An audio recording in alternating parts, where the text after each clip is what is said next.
بسم الله الرحمن الرحيم سيقول السفهاء من الناس ما ولاهم عن قبلتهم التي كانوا عليها قل لله المشرق والمغرب يهدي من يشاء إلى صراط مستقيم وكذلك جعلناكم أمة وسطا لتكونوا شهداء على الناس ويكون الرسول عليكم شهيدا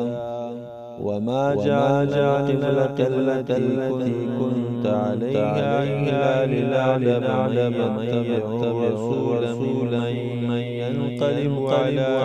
عقبيه وإن كانت لكبيرة إلا على الذين هدى الله وما كان الله ليضيع إيمانكم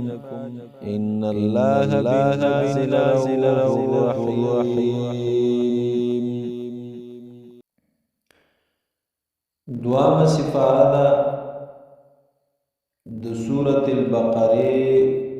یوسل دوتسلویختم آیات ده. پدې کې هغه خلق راکوي چې کله رسول الله صلی الله علیه وسلم بیت المقدس یا د اقصی وینا مسجد الحرام ته مخ واړولو او هغه خبرې شروع کړې الله رسول پسې چې دا یې ولې مخ واړو. راځو موږ تفسیر نه کوو، فقط د لفظي ترجمه وایو.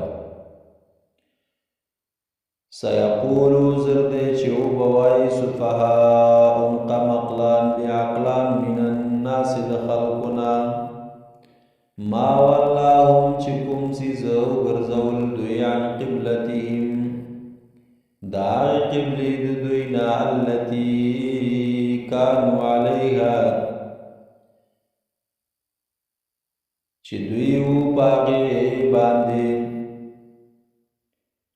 چې شي دی وګرځول د دې قبلې نه کوم طرف ته چې دی روی ته مونځ کولو ولې وګرځېدل نو خبرې شروع کړي. قل وایا پیغمبر لله الله د پاره د المشرق والمغرب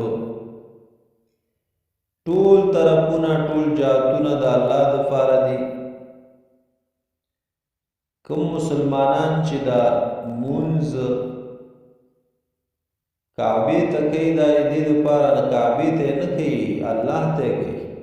دا یو جهت ته الله مقرر کړی دی. سګنو چې کعبه ته سجده کوم د کعبه روی ته سجده کوي فقط نیت د ټولو الله دی چې الله ته سجده کوي، شرک ونه کوي. یهدی لار کوي من یشاء چاته چې وغواړي الی صراط مستقیم فنیغ لار باندې. وکذالک او دغه شان جعلناکم کړي تاسو امتن یو امت وسطن معتدلا.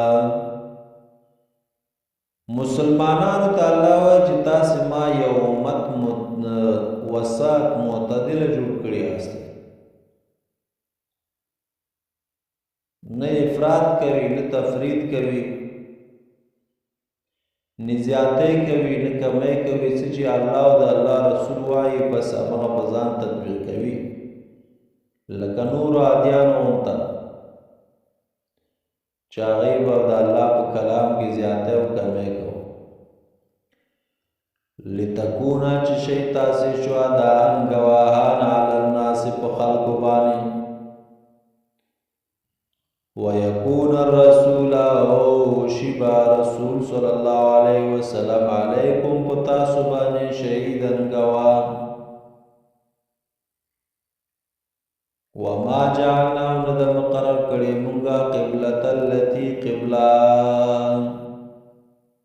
هغه چې كنتا تیوي علیا پاغي باندې الا مگر لنعلم د پاره د دې چې معلوم کړو من معلوم کړو من هغه څوک د دې د پاره بیت المقدس قبله ګرځولې وه چې دا معلوم کړو چې څوک تا سره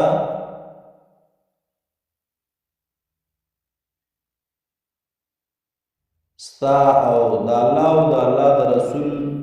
تابعداري کوي امر مني من یتبع چې څوک پیروي کوي رسولا د رسول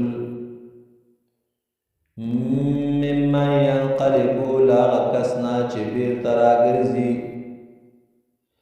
علی عقبیه په خپلو دواړو پوندو باندې وَإِنْ كَانَتْ بِشَكَّ دا خبره لَكَبِيرَةً درنده ده الا مگر پاغه خلقو باندې علی الذین پاغه خلقو باندې حد الله چې ہدایت کړي الله تعالی پاغه باندې درنده نه ده